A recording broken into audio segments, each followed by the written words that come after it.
Pessoal, eu não vou dizer que vou apresentar, porque o professor Orlando já é uma pessoa muito conhecida no nosso grupo, aliás, no Brasil inteiro, e tem íntimas relações com a neurologia, a medicina interna, tem uma experiência vasta, até pelo setor que ele coordena lá na Unifesp. É uma pessoa que tem um reconhecimento internacional e, além de tudo, se não tivesse tantas outras virtudes, é um grande amigo nosso. Eu tenho muito orgulho, Orlando, de privar da sua amizade, de uma pessoa de um caráter irretocável como o seu e que sempre nos ajuda. Muito obrigado e a palavra é sua. Professor Gameleira, espero que vocês estejam me ouvindo bem. Se qualquer coisa com o som, vocês me avisem, por gentileza. Professor Gameleira, é um prazer, mais uma vez, essa oportunidade que o senhor me dá de falar de assuntos que me interessam tanto. Então, hoje, né, para manter a tradição assim das nossas aulas, que sempre trazem esse contato da neurologia com a medicina interna, eu resolvi hoje trazer uma pequena revisão sobre alguns assuntos de hematologia e neurologia que eu acho que são tremendamente importantes para o neurologista geral. Eu já adianto que eu vou falar apenas de 5 doenças. A hematologia ela é muito ampla, muito complexa. Nós poderíamos fazer somente um curso de hematologia. Mas eu vou aqui me privar de falar, por exemplo, de complicações de leucemias, de linfomas, de paraproteinemias. Eu vou me focar, então, em alguns aspectos que eu acho que são importantes para o dia a dia. Eu já adianto que eu não tenho nenhum conflito de interesse para essa apresentação e para nenhuma outra. E dessa vez, eu vou começar a nossa reunião com um caso clínico. Um caso clínico que até é um caso clínico bastante simples, mas que ilustra bastante o que nós acabamos vendo na nossa prática clínica diária. Então, vamos lá. Trata-se, então, de um paciente do sexo masculino, ele tem 52 anos. O paciente chega ao pronto-socorro com um quadro súbito de hemiparesia completa à esquerda. Uma semana antes desse quadro, segundo os familiares, o mesmo vinha apresentando cefaleia constante e quadros episódicos de tontura. Ele não tinha nenhum quadro semelhante anteriormente, negava traumas ou uso de substâncias ilícitas. Ele tinha uma hipertensão leve, um diabetes tipo 2 com controle irregular. Ele negava tabagismo e negava etilismo. Na admissão, eu coloquei aqui para os senhores somente os dados relevantes. Ele tinha uma PA de 140 por 100, uma frequência cardíaca de 95, estava saturando bem, estava afebril, tinha uma discretíssima esplenomegalia, sem alterações de pele, e ao exame neurológico, esse paciente, então, ele tinha uma hemiparesia completa à esquerda, uma disartria leve e já apresentava um cutâneo plantar em extensão à esquerda. Mas ele se mantinha, apesar do déficit, se mantinha ainda consciente e alerta. Esses são os exames do paciente. Eu peço para vocês se focarem aqui mais nos exames à esquerda. Esse foi um caso visto há alguns anos atrás, então talvez para os aficionados aí da neurologia vascular até se faltaria alguns exames, mas eu acho que nós temos já o suficiente aqui. Ele fez um eletrocardiograma e um Holter de 24 horas que foram normais. Na época, um ecocardiograma transesofágico normal, raio-x de tórax normal. Ultrassom de carótidas tinha uma ateromatose leve, mas sem nenhuma repercussão no fluxo. Glicemia estava 140, sólido 136, creatinina 1,3. Mas o que chamava a atenção desse paciente era o número dos eritrócitos. Ele tinha uma hemoglobina de 19,5, um hematócrito de 60, o leuco era um pouco elevado, mas ainda dentro do normal, e tinha 545 mil plaquetas. Então, esse paciente de 52 anos de idade, lembrando já que ele não tinha nenhuma comorbidade importante, a não ser uma hipertensão leve, um diabetes tipo 2, não era um tabagista, ele teve esse quadro, um quadro, na verdade, quando a gente vê a história, é um quadro de origem provavelmente vascular, e que na investigação laboratorial ele tinha esses dois parâmetros que nos chamaram muita atenção: hemoglobina de 19 e hematócrito de 60. Essa é a tomografia, vocês veem que infelizmente nós não temos ressonância à época desse paciente, já mostrava, na verdade, duas áreas, né, de acometimento, uma área mais posterior e uma área mais anterior, provavelmente não, certamente de origem vascular, e esse era o quadro. Então, uma pergunta que fica para todos nós: qual é o diagnóstico desse paciente? Será que aquela questão da hemoglobina e do hematócrito elevado, elas são relevantes dentro do quadro clínico? Certamente são. Nós não conseguimos explicar o porquê uma causa secundária para aquela policitemia. Esse paciente teve avaliação concomitante com um grupo de hematologia lá do hospital, e, na verdade, o diagnóstico final desse paciente foi de uma policitemia vera associada a um AVC isquêmico. Na ocasião, esse paciente foi tratado com clopidogrel, 75 miligramas ao dia, hidroxiureia, 1.000 miligramas, e flebotomia, que ele fez, até onde nós temos os relatos no prontuário, 3 vezes. Então, vejam só, é um caso clínico relativamente simples, mas que insere a hematologia no contexto neurológico, e é para isso, então, que eu começo a nossa aula lembrando que as doenças hematológicas, elas causam uma ampla gama de manifestações neurológicas, em geral relacionadas ou a síndromes autoimunes, hemorrágicas ou trombóticas. E são inúmeras as doenças hematológicas que podem ter manifestação neurológica. E eu selecionei aqui 5 doenças que eu acho que são imprescindíveis para o conhecimento do neurologista geral. Então, essas doenças que nós vamos discutir hoje são a anemia falciforme, a hemoglobinúria paroxística noturna, a policitemia vera, a púrpura trombocitopênica trombótica e, para finalizar, a trombocitopenia imune. E nós vamos, logicamente, já aproveitando que a gente sabe que existe uma professora de hematologia aqui assistindo a aula, eu vou me focar claramente dentro daquilo que eu consigo, dentro das causas neurológicas que cada uma dessas entidades hematológicas podem causar. Então, vamos começar com a anemia falciforme. Vocês sabem que a anemia falciforme é a anemia hereditária mais comum no mundo.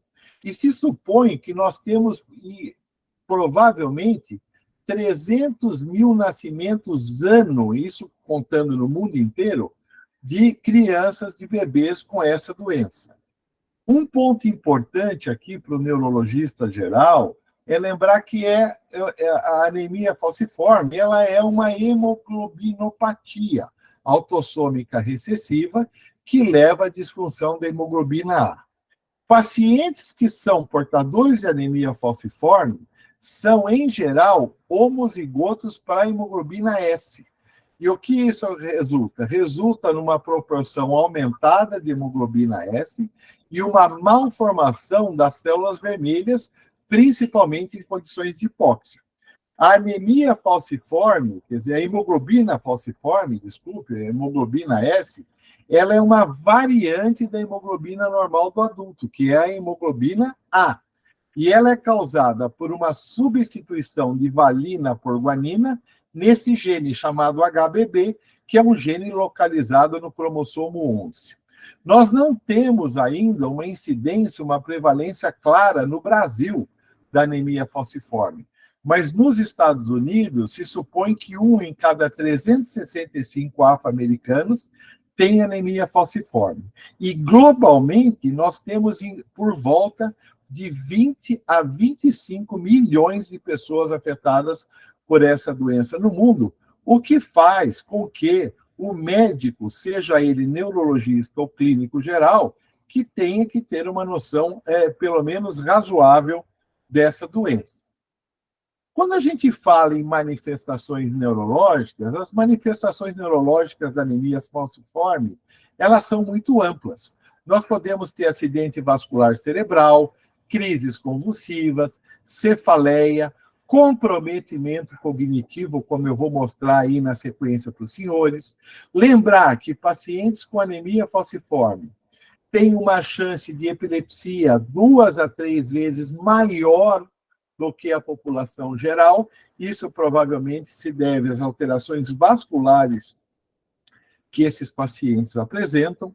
Cefaleia, particularmente a migrânia, ela é comum nesses pacientes. E aqui já fica uma dica clínica, uma dica prática para os senhores. Devendo-se evitar o uso dos triptanos nesses pacientes e dos ergos, pelo risco de piora da vasculopatia.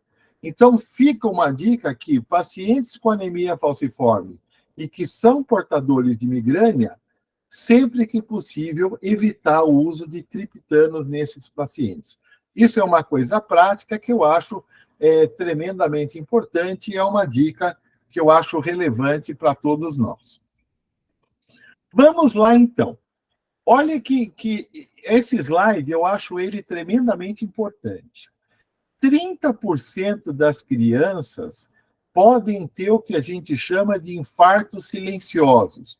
O pessoal da vascular não gosta muito desse termo, infarto silencioso, porém, ainda na literatura, ele é descrito na maioria dos textos.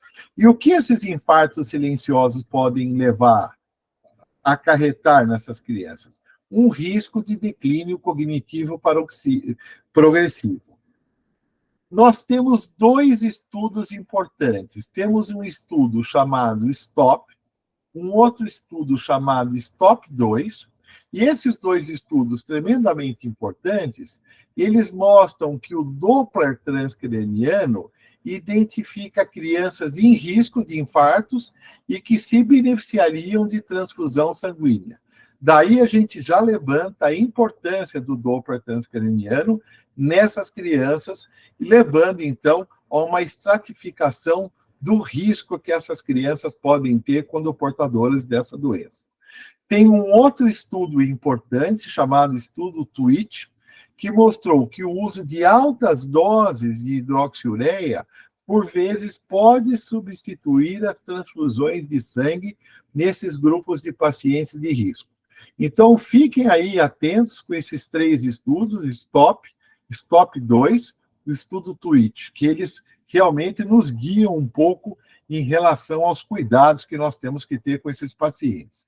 Lembrar que adultos têm um risco aumentado de sangramento cerebral, e esses fatores de risco para o sangramento provavelmente são associação com malformações vasculares, a hiperviscosidade, a anemia hemolítica secundária às múltiplas transfusões e a presença do hiperesplenismo.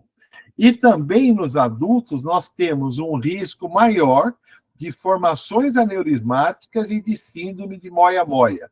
Seria o que a gente chama de um moia-moia secundário. Então, na verdade, as patologias do sistema nervoso central, principalmente as vasculares, elas são tremendamente importantes em pacientes que são portadores de anemia falciforme, e esse slide eu acho bastante importante. Esse é um estudo de 2009, um estudo feito lá na Escola Paulista de Medicina. A primeira autora é a professora Gisele Sampaio Silva, que atualmente é a chefe da neurologia vascular lá da Escola Paulista de Medicina, e ela publicou esse trabalho no Stroke em 2019, e ela mostra, na verdade, que a frequência de anormalidades cerebrais detectadas pela ressonância ou pela angiorressonância em adultos é maior do que aquelas descritas em crianças. Ao passo que as velocidades do Doppler transcraniano em adultos com estenose importante, eles são menores do que aqueles descritos na população pediátrica. Então, ela mostra, nesse trabalho muito bonito, publicado numa revista tremendamente importante, a quantidade de alterações vasculares, muitas delas teoricamente assintomáticas, que esses pacientes com anemia falciforme podem ter. Então, a anemia falciforme é uma coisa que a gente tem que ter em mente, e eu confesso que na minha época de clínica médica eu não tinha essa noção tão real. A anemia falciforme é uma doença com potencial muito grave e é uma doença que deve ser levada muito a sério. Outras manifestações, além dos quadros vasculares arteriais, os pacientes com a anemia falciforme também têm um risco aumentado para trombose venosa cerebral, para PRES, para embolia gordurosa cerebral secundária fratura de ossos longos, e aparentemente esses pacientes também têm um risco aumentado para meningites, particularmente para o Streptococcus pneumoniae. Dados importantes aqui, que são bem atuais, é que pacientes portadores de anemia falciforme, que têm um AVC agudo, que esses pacientes talvez sejam elegíveis para trombólise EV, ela pode ser realizada sim, mas não deve postergar a transfusão sanguínea. O objetivo da transfusão sanguínea nesses pacientes é a redução da hemoglobina S para menos de 30%. Então, qual é a dica? É um paciente com anemia falciforme, ele fez um evento vascular agudo, ele preenche critérios para trombólise EV, essa trombólise pode ser realizada. Isso, na verdade, eu não citei ainda, mas isso é real ou aceito para pacientes com mais de 18 anos de idade. Embora dados do uso de antitrombóticos não seja ainda muito amplo na anemia falciforme, a aspirina parece estar associada a um risco diminuído de hemorragia cerebral nesses casos. Então, alguns autores têm apregoado, sim, o uso de antiagregantes, seja a aspirina, seja o clopidogrel, em pacientes portadores de anemia falciforme. Aqui é um achado de imagem que é bastante conhecido de todos nós, que é o achado da ressonância magnética, é o Starfield, que é o céu em estrelas, que é decorrente de uma embolia gordurosa em pacientes que têm lesões ósseas. Então, num paciente que tem anemia falciforme, tem um evento vascular agudo, na ressonância, particularmente aqui na sequência de difusão, você vê esse aspecto que se chama Starfield, ou o céu estrelado, a gente pode chamar assim, você tem que lembrar de embolia gordurosa, provavelmente pelo comprometimento ósseo que esses pacientes podem apresentar. Então, essa imagem é uma imagem muito clássica e que os neurologistas devem, sempre que possível, identificar essa imagem como decorrente de um envolvimento, então, de embolia gordurosas em pacientes com anemia falciforme. Eu coloquei aqui as recomendações do American Society of Hematology 2020 do tratamento desses pacientes com anemia falciforme. Logicamente, eu não vou ler isso aqui tudo com os senhores, mas alguns dados são importantes. Por exemplo, o uso do Doppler transcraniano anual para fazer o screening, principalmente em pacientes entre 2 e 16 anos, para a prevenção primária de stroke.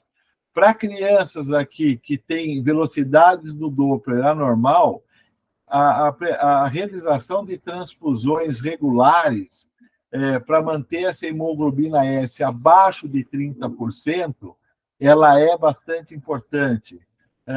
Por exemplo, outro dado que eu acho relevante, quando se tem, por exemplo, a síndrome de Moya-Moya, a avaliação para a cirurgia de revascularização. Como eu comentei aqui com vocês, em pacientes adultos que têm um evento vascular agudo, se a trombólise ela é recomendada, se o paciente é elegível, ele pode sim ser trombolizado. E aqui uma outra coisa importante, eles acham que você deve fazer ressonância magnética, principalmente em crianças com anemia falciforme, para identificar pacientes que, por exemplo, possam ter infartos cerebrais silenciosos. E recomendam também que essas crianças, periodicamente, elas sejam submetidas à avaliação neuropsicológica para se detectar aquilo que nós vimos no slide anterior, que eram as questões relacionadas ao declínio cognitivo que essas crianças podem ter. Eu não vou mais comentar esse slide, provavelmente essa aula vai estar online, pelo que o professor Gameleira me falou, então vocês vão poder ler essas recomendações da American Society of Hematology com mais cuidado. Do ponto de vista de tratamento, eu fiquei um pouco surpreso também. Aqui eu peguei esse guideline da American Society of Hematology de 2021, dizendo que ainda apesar de ser uma situação um pouco controversa e restrita a um pequeno número de pacientes, esses pacientes podem ser, sim, submetidos a transplante de célula-tronco, o que é uma coisa tremendamente importante e que mostra que esses pacientes sempre têm que serem vistos em conjunto com a hematologia. E olha só, parece que nós estamos falando de uma coisa aqui que não tem aí, não é uma coisa do dia a dia do neurologista. Agora, no Neurology Clinical Practice, que é uma das revistas mais lidas de neurologia, em novembro de 2023, eles publicaram esse interessante artigo, que quem não leu, eu recomendo que leia, que eles mostram aqui o que eles estão avaliando. Achados neurológicos em pacientes que têm anemia falciforme, mas não têm história de algum evento neurológico mais agudo, mais importante. E o que eles mostram? O que é importante saber desse artigo? Que déficits neurológicos são comuns na anemia falciforme, como a gente já sabe, mesmo sem a presença de um insulto neurológico maior. Um exemplo, novamente, declínio cognitivo progressivo. Que a presença de alterações oculares e osteomielite predizem a presença ou desenvolvimento de alterações neurológicas. E que abolir o tabagismo tem um efeito preventivo importante nesses pacientes. Então, o artigo publicado agora no Neurology Clinical Practice, vocês veem aqui que ainda a referência do artigo já é 2024, então eu já trouxe isso porque quando eu fui pesquisar para produzir essa aula, eu me deparei com esse artigo que traz aí dados tremendamente importantes e mostrando, sim, que esse assunto ele está nos assuntos comentados atualmente pelos neurologistas. E uma coisa tremendamente importante também, esse artigo 2023, daí talvez a professora possa até comentar isso ao final da aula, mostra que provavelmente, e de uma forma talvez muito boa para os pacientes, existe uma terapia gênica que talvez possa até no futuro levar à cura desses pacientes. Então, essa linha do tempo mostra aqui a identificação aqui das células anormais em 2010, e em 2021 nós já temos terapia gênica, né, relacionadas aí ao CRISP, que provavelmente possam, no futuro bem próximo, levar não só ao tratamento, como, em alguns casos, à própria cura dessa doença tão importante.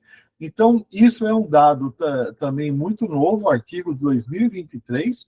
Então, vendo que, apesar de se tratar de uma doença muito grave, é uma doença que tem, sim, uma boa perspectiva de tratamento para os próximos anos, e a gente tem que ficar sempre muito atento a isso. Vamos mudar um pouquinho agora, nós saímos da anemia falciforme, nós vamos para a nossa segunda doença da noite, que é a hemoglobinúria paroxística noturna. Vejam só, aqui nós vamos mudar um pouco de panorama. A hemoglobinúria paroxística noturna, a HPN, olha, HPN nem sempre é hidrocefalia de pressão normal. É um distúrbio clonal raro, caracterizado por hemólise intravascular hemoglobinúria e tromboses. Então, essa tríade de hemólise intravascular, hemoglobinúria e tromboses, elas são muito importantes. É uma doença também causada por uma mutação nesse gene chamado gene PIGA. E aonde que entra esse gene PIGA? Esse gene PIGA ele está localizado no cromossomo no X, e ele é parte integral da formação do glicosil fosfatidil inositol. E aonde entra isso? Que conversa mais complexa.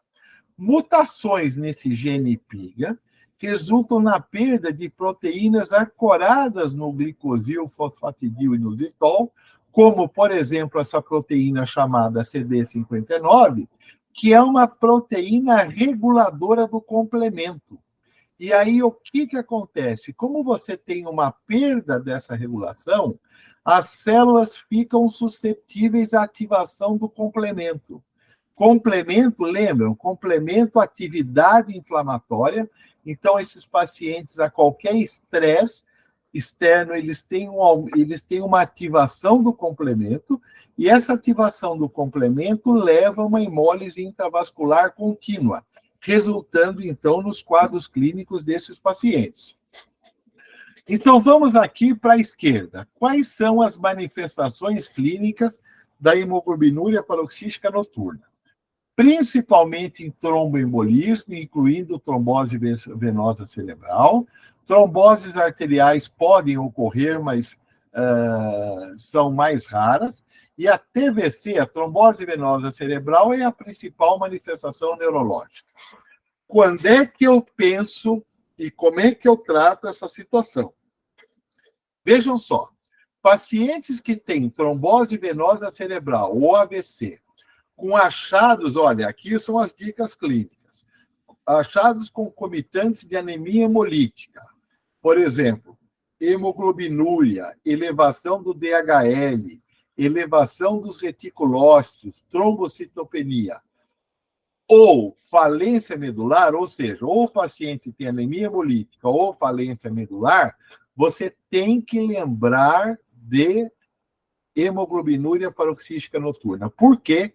Porque o manejo, como ela é uma doença relacionada ao complemento, a hemoglobinúria paroxística noturna, ela tem um tratamento claro e único, que é o uso do eculizumab, que é um anticorpo monoclonal relacionado aqui a alterações do complemento C5. Então, é importantíssimo que na presença de uma trombose venosa cerebral de causa desconhecida, onde você faz uma investigação laboratorial e esse paciente tenha indícios que ele tem uma anemia hemolítica ou uma falência medular, que você coloque nos seus diagnósticos diferenciais a possibilidade de hemoglobinúria paroxística noturna, que, como eu já disse mais de uma vez, o eculizumab seria o tratamento de escolha para esses pacientes.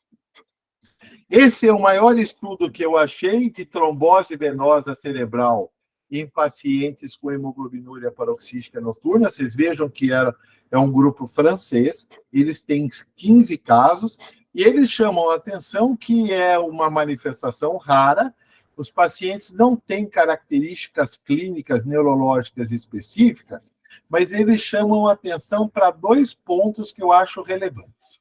Primeiro, que existe uma predominância em mulheres jovens e concomitância com histórico de trombose de veias abdominais. Então, talvez isso seja também uma dica clínica para nós pensarmos em hemoglobinúria paroxística noturna, apesar de ser uma série com poucos casos, logicamente doença não tão comum, mas essa foi a maior série de casos que eu achei na literatura desse grupo francês, e eu achei particularmente importante a questão mulher jovem e concomitância de trombose de veias abdominais, e eu gostaria muito que os senhores ficassem com essa ideia em mente. Vamos, então, para a nossa terceira doença da noite, é a doença que nós vimos lá naquele caso clínico muito simples que eu mostrei para vocês, que é a policitemia vera. A policitemia vera ela é uma doença mieloproliferativa, que resulta na expansão clonal de células vermelhas. E aqui um dado que às vezes a gente não lembra.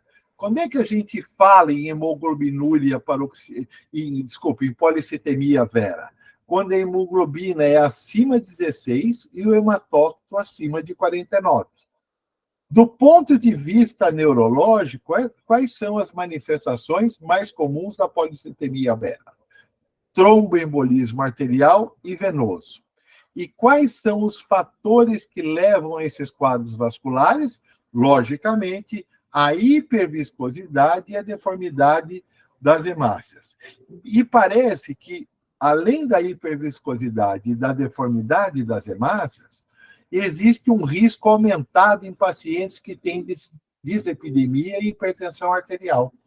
E um dado importante, como eu vou mostrar um pouquinho para frente, que essa policitemia vera, quando ela é primária, ela pode estar associada à mutação do gene do Janus quinase 2.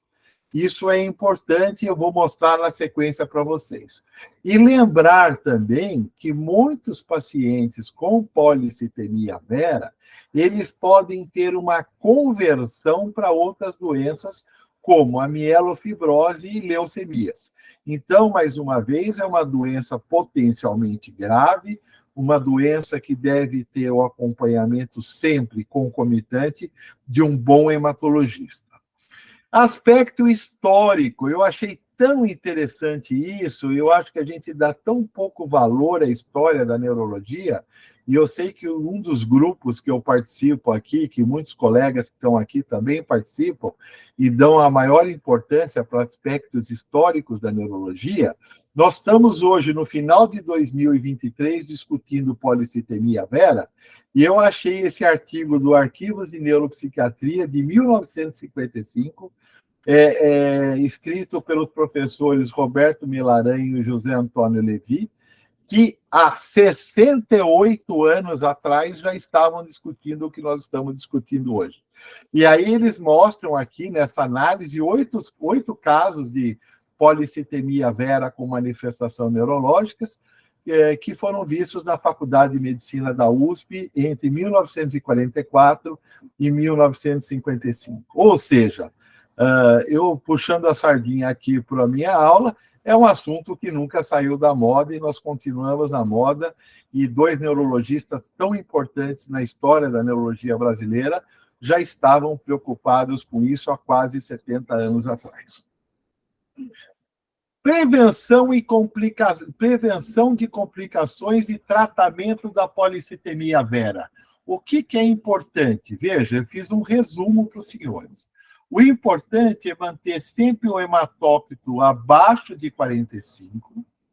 Flebotomias periódicas, eles podem ser importantes, isso, na verdade, quem vai indicar é sempre o hematologista.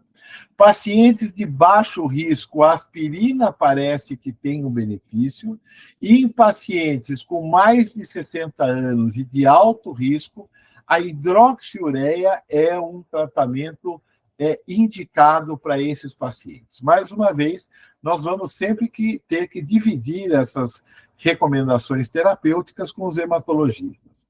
Outras manifestações da policitemia vera.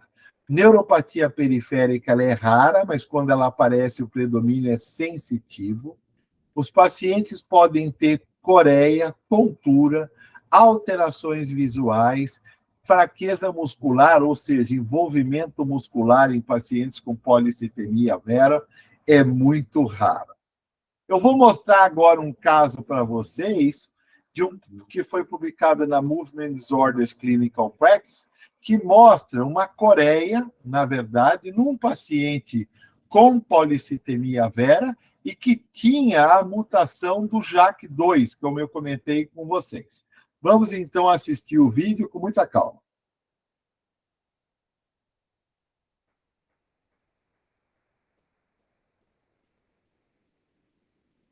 Observe que os movimentos coreicos do paciente eles são tremendamente discretos. E eu vou passar um pouquinho para frente.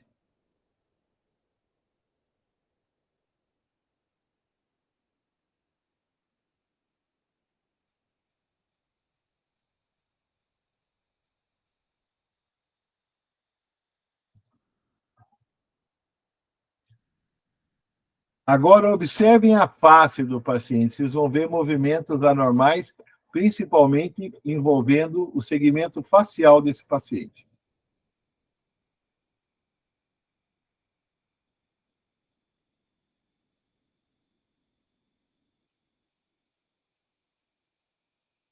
Olha lá os movimentos que vão aparecer.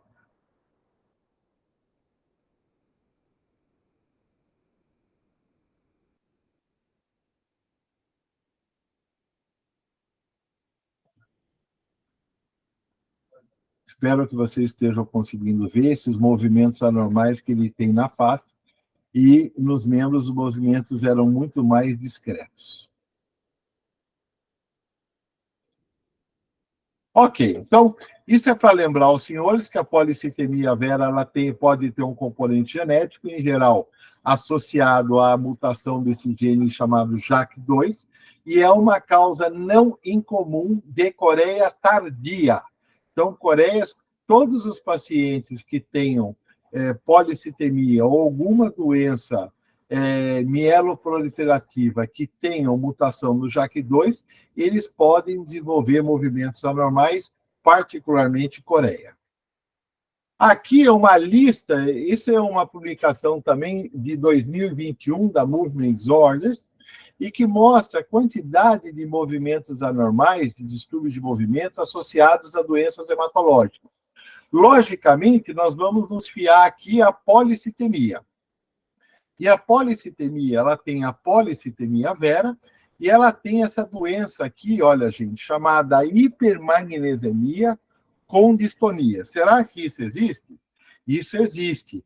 Nós tivemos lá no setor de neurologia geral, alguns anos atrás, um caso, na verdade, eram dois irmãos. Vocês veem aqui a ressonância magnética, e ela é muito curiosa, porque ela tem um hipersinal em T1, principalmente aqui nos núcleos da base. E esse é o vídeo da criança que tem uma outra particularidade. Olhem a distonia dos membros inferiores dessa menina. Essa distonia dos membros inferiores, com ela andando na ponta dos pés, isso tem um nome semiológico que é chamado de cock gait. Olhem lá, agora ela vai tentar andar, vocês vão olhar.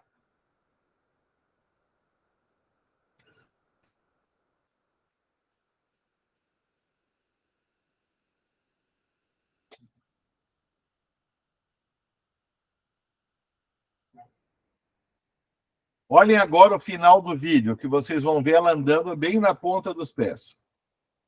É interessante essa questão dessa postura aí dos pés, porque foi descrito em vários casos que essa marcha é uma marcha que ela, na verdade, ela não é exclusiva dessa situação, antes que isso gere algum problema naquilo que eu estou dizendo, mas particularmente nos pacientes com manianismo hereditário, é descrito por vários grupos a presença dessa marcha chamada cock gait.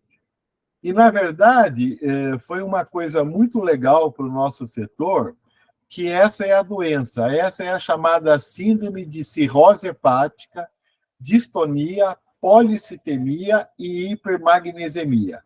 Esse é o artigo original de descrição dessa doença, foi descrito em 2012, esse artigo está publicado no American Journal of Human Genetics, e o nosso grupo lá da Escola Paulista, eu e o Reinaldo Ribeiro, que à época era residente, nós participamos da descrição original dessa doença, que vocês veem aqui que eram 8 famílias que foram descritas no mundo, tínhamos famílias do Paquistão até do Iêmen, e uma das famílias foi uma família brasileira que frequentava o nosso ambulatório lá de neurologia geral. Então, o nosso setor, felizmente, está envolvido na descrição original dessa doença, que não se esqueçam, parece uma coisa muito complexa, mas não é. Presença de combinação de cirrose, distonia, policitemia e hipermagnesemia. O gene, à época, descrito foi esse SLC32. Sempre que você tem alguma coisa chamada SLC, gente, é sempre algum gene relacionado a transportador de alguma coisa. Na verdade, depois disso, já foi descrito até um novo gene, se eu não me engano, é o SLC39A14, mas com um quadro clínico muito semelhante ao quadro que nós mostramos para vocês. Então, fiquem com isso na cabeça, porque eu acho que é uma doença até de fácil identificação. Vamos, então, agora para a nossa quarta doença, nós já estamos daqui a pouco indo para o final, que agora é a púrpura trombocitopênica trombótica. A púrpura trombocitopênica trombótica, ou PTT, é uma anemia hemolítica microangiopática. E qual que é a tríade clássica da PTT? É a presença de anemia hemolítica, trombocitopenia e isquemia microvascular. A incidência nos Estados Unidos é de 1 para 1 milhão. É mais comum nos adultos, as crianças representam menos de 10% dos casos, e existe uma forma hereditária dessa doença, que é chamada de síndrome de Upshaw-Schumann. E sem tratamento, daí a importância de se entender essa doença, sem tratamento, a mortalidade é até de 90%. Então, a PTT ela é secundária a uma deficiência de uma enzima chamada ADAMS3, quando ela está em a atividade dela é de menos de 10%, e essa ADAMS13, ela é uma metaloproteinase responsável pela quebra do fator de von Willebrand. Quando isso não acontece, isso resulta na formação do quê? De microtrombos, que podem incluir a microvasculatura. E pode também resultar em eritrócitos danificados, os chamados esquistócitos, que numa avaliação hematológica, num esfregaço, você consegue identificar essas células, esses eritrócitos anormais. Causas secundárias de PTT. Lembrar que podem ter causas primárias e causas secundárias. O que pode causar uma PTT secundária? Infecções bacterianas, HIV, doenças autoimunes como lúpus e SAF, algumas drogas como ciclosporina, quinina, clopidogrel. Tomar cuidado que o clopidogrel é uma droga tremendamente usada na neurologia. Presença de câncer, transplantes, pós-operatório e puerpério. Então, qualquer quadro neurológico nessas circunstâncias, onde o paciente tenha presença de anemia hemolítica, trombocitopenia, obrigatoriamente o neurologista tem que lembrar da existência dessa doença, da PTT. Por quê, mais uma vez? Porque quando não tratada é uma doença de alta mortalidade. Para quem nunca viu, esses são os esquistócitos, né, que são vistos aí na avaliação hematológica, no esfregaço. Então, uma pessoa aí que tem a experiência, ela consegue identificar a presença dos esquistócitos. Mais uma vez, na verdade, a PTT ela tem uma pêntade, só que essa pêntade clínica ela está presente em menos de 10% dos pacientes. Pêntade clínica, anemia hemolítica, trombocitopenia, insuficiência renal em geral leve, febre e sintomas neurológicos. Na PTT, até 70% dos pacientes têm manifestação neurológica. E quais são as manifestações neurológicas? Encefalopatia, cefaleia, convulsões, AVC até em 1/3 dos pacientes e PRES. Como é que eu faço o diagnóstico desse tal de PTT? Mais uma vez, anemia hemolítica microangiopática, baixos níveis plasmáticos da ADAMS13, esfregaço de sangue periférico com esquistócitos e aumento dos reticulócitos. Então, na dúvida, na presença de uma anemia hemolítica, a gente já lembra que vocês têm que pensar lá na HPN, na hemoglobinúria paroxística noturna, e tem que pensar também em PTT. Então, fiquem com essa ideia em mente, eu acho que isso é tremendamente importante. Em relação ao tratamento, uma vez diagnosticada a PTT, ela deve ser considerada uma urgência médica. Em geral, a primeira linha de tratamento para esses pacientes é a plasmaférese. Alguns autores recomendam altas doses de corticoide associada à plasmaférese, mas isso ainda é interrogado na literatura. Nos casos refratários, usar o rituximab, e ainda, se você não tiver acesso ao rituximab, você pode usar a ciclofosfamida ou o bortezomib. Então, essa sequência de tratamento ela é muito importante, e lembrando que eu acho que tem que ficar para o neurologista. Pensou em PTT, confirmou o diagnóstico, ADAMS 13 baixa. Se você tem a possibilidade de fazer, faça a plasmaférese como primeira linha de tratamento nesses pacientes, e nos pacientes refratários, o rituximab é uma excelente opção também. Vamos, então, agora para a nossa última doença, é a mais simples, é a trombocitopenia imune. Na verdade, a trombocitopenia imune, quando eu comecei a clínica médica, a gente conhecia isso como púrpura trombocitopênica idiopática. Era a PTI. Tinha a PTT que eu mostrei e essa era a PTI. É uma condição autoimune com plaquetas abaixo de 100.000 e risco aumentado de sangramento. Ela pode ser uma doença limitada nas crianças, ela tem um tempo e a doença desaparecer, mas ela pode ser crônica nos adultos. E ela tem também uma forma primária e uma forma secundária. E qual é a importância para nós, neurologistas, da trombocitopenia imune? Ela pode ser assintomática, como eu já disse, mas ela leva a aumento do risco de sangramento, tanto parenquimatoso quanto subaracnoide. Paradoxalmente, ela pode também estar associada a AVC isquêmico, principalmente associado aí a micropartículas plaquetárias e dano endotelial. O tratamento da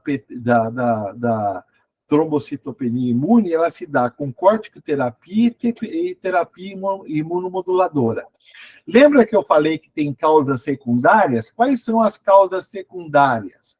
Medicamentosas, mais uma vez aqui o clopidogrel. Então, o clopidogrel é uma droga para ser usada sempre com bastante atenção. E trombocitopenia induzida pela heparina. E também pode, e quando isso acontece, existem casos muito graves, né, com evento tromboembólico catastrófico. E qual a importância da trombocitopenia imune nos últimos anos? Porque durante a pandemia de Covid-19, vacinas baseadas em adenovírus resultaram em casos de trombocitopenia trombótica imune induzidas pelas vacinas. Então, pelo amor de Deus, não é nada absolutamente contra a vacina, mas tem que se ter ideia que, como qualquer outro tipo de vacina, ela está sujeita ao aparecimento de algumas alterações clínicas e principalmente essas baseadas em adenovírus. Nós tivemos a descrição de casos de trombocitopenia trombótica imune. Então, é importante que vocês saibam disso. Então, com isso, eu encerro a minha apresentação.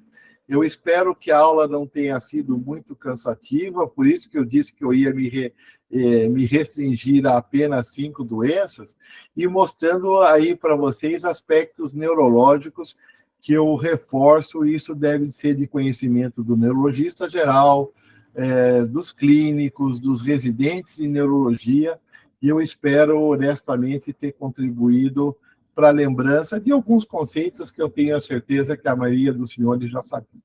Então, eu agradeço mais uma vez a oportunidade que o professor Gameleira me deu de estar aqui presente, dizer que é uma honra e que o professor Gameleira, com as suas aulas, também tem dado uma grande contribuição, como eu estava brincando um pouco antes da aula, com a sua grande videoteca neurológica, que todos nós agora temos a oportunidade de aproveitar. Muito obrigado a todos.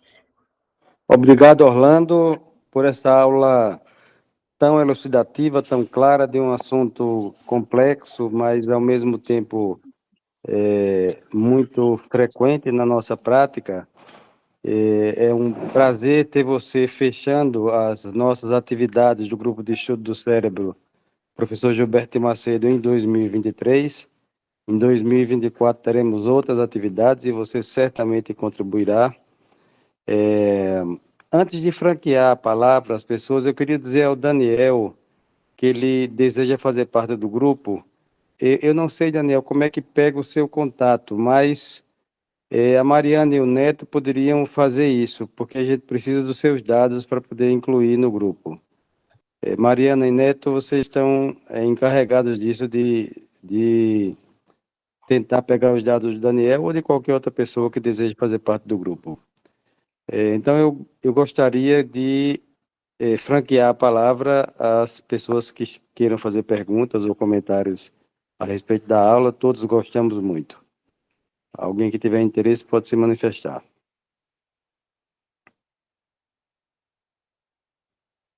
Toquinho levantou a mão. O Paulo André. Isso, pode perguntar, Paulo. Agora. Paulo, você está sem som. Professor, eu fiquei muito curioso com a associação anemia falciforme e moia secundário. Como é que seria a fisiopatogenia disso? As microtromboses crônicas e silenciosas vão levando à abertura de colaterais? Pelo que eu entendo da explicação também, que essas estenoses crônicas que a doença pode acarretar, com isso que você comentou, ela vai formando colaterais. E o aspecto, na verdade, não é um moia-moia verdadeiro, quer dizer, é um moia-moia secundário. E que, na verdade, parece, Paulo, que não são nem tão raras, parece que essas associações são importantes, mas elas acontecem, daí a importância da identificação da doença. Pelo aquilo que eu li, pelo aquilo que eu vi, talvez alguém até que está assistindo possa até me corrigir, elas são muito mais comuns em pacientes crônicos, que talvez não tenham tido aqueles cuidados preventivos que os artigos têm recomendado hoje. Na verdade, quando você olha em artigos neurológicos, com associação com anemia falciforme, os artigos focam muito em prevenção, quer dizer, então você ter o Doppler transcraniano periódico, às vezes até imagem também periódico, que os pacientes, na verdade, que acabam evoluindo para isso, quer dizer, são pacientes com formas mais crônicas, pacientes que talvez lá atrás não tenham sido tratados ou acompanhados de forma adequada, né? Mas uma coisa que eu acho que vale a pena chamar a atenção, eu conversei isso com a professora Gisele, lá da Vascular, e a Gisele, na verdade, é uma das grandes especialistas neurologistas em anemia falciforme, e ela sempre ela me falou isso, quer dizer, anemia falciforme é uma doença ruim, e às vezes a gente tem uma ideia de uma doença meio branda, uma doença que talvez não seja tão grave. Não, a anemia falciforme é uma doença do mal. Você tem que realmente acompanhar esses pacientes de perto. E eu recomendo, assim, fortemente, que quando eu posso até depois mandar, que eles leiam aquelas recomendações da Academia Americana de Hematologia, porque você tem que fazer Doppler transcraniano anual, imagem de vez em quando. Em crianças, você tem que imaginar que uma avaliação cognitiva de tempo em tempo é importante para ver se essas crianças não estão tendo mais nada. Então, assim, Paulo, provavelmente a explicação fisiopatológica é essa, mas a mensagem é que a anemia falciforme não é uma doença, talvez, como nós imaginávamos, tão tranquila, né? Quer dizer, é uma doença com potencial neurológico grave e muito importante. Graças, professor. Muito obrigado. Obrigado você pela pergunta. Obrigado, Orlando. Mariana, teve mais duas pessoas que desejam participar do grupo. Eu queria que você incluísse elas. Se tiver dúvida de quem foi, peça para a pessoa se manifestar outra vez. Orlando, eu tenho uma dúvida. Em outras doenças, é habitual a gente descobrir essa doença a partir da manifestação neurológica. Por exemplo, uma hiperglicemia não cetótica, com transtorno paroxístico do movimento, ou com epilepsia, e a pessoa às vezes nem sabia que era diabético. Isso, na sua opinião, é comum também em doenças hematológicas? Você Isso é, descobrir a doença a partir da manifestação neurológica? olha, isso é comum. Nós tivemos recentemente 2 situações, na verdade, que foram quais? Olha, uma dica, assim, a gente fala muito dica clínica, né? Mas que os clínicos gostam de dica clínica, né? É ficar muito atento à trombose venosa cerebral em pacientes jovens que não têm uma causa aparente para isso. Então, nós tivemos já no nosso ambulatório de neurologia geral e nas interconsultas neurológicas que a gente faz lá no Hospital São Paulo, por exemplo, casos de trombose venosa cerebral que se confirmaram depois, por exemplo, casos de PTT, saindo um pouco daqui da trombose venosa cerebral em pacientes jovens que depois abriu um quadro de BC e até aquele momento não tinha nenhuma manifestação de BC. Então, a pergunta é super pertinente. E eu diria que, particularmente, em pacientes com trombose venosa cerebral de causa indeterminada, eu acho que, às vezes, vê claramente o hemograma, se o hemograma está estranho, pedir um reticulócito, ver como é que está a função renal desse paciente. Eu acho que a gente aprende, de uma certa forma, doutor Fernando, a ficar com um pouco de medo, mas o medo do bem, no sentido de que a investigação ela tem que ir sempre um pouquinho além daquilo que a gente faz habitualmente. Então, vendo isso, estudando isso, olhando os casos que muitas vezes a gente erra o diagnóstico, você acha que é uma trombose venosa de causa indeterminada, porque a gente fala em trombose venosa, só pensa em trombofilia, né? Parece que se o perfil para trombofilias é normal, a gente não precisa investigar mais nada.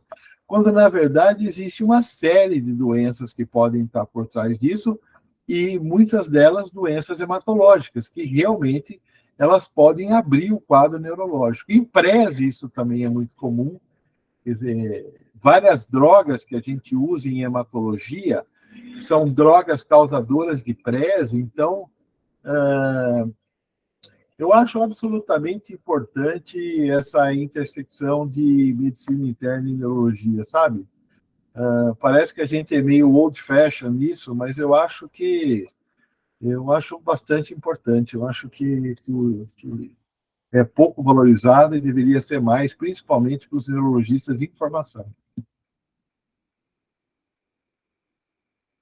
Estou sem som, Fernando. Obrigado, Orlando.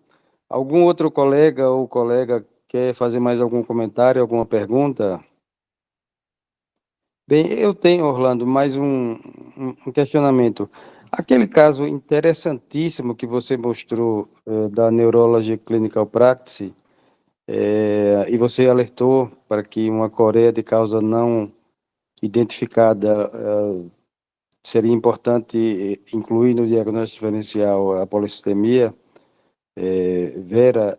Aquele caso, a coreia é provocada por uma alteração vascular ou é uma outra manifestação da própria doença, independente da manifestação vascular? Ela é uma doença, é uma coreia causada pela própria policitemia.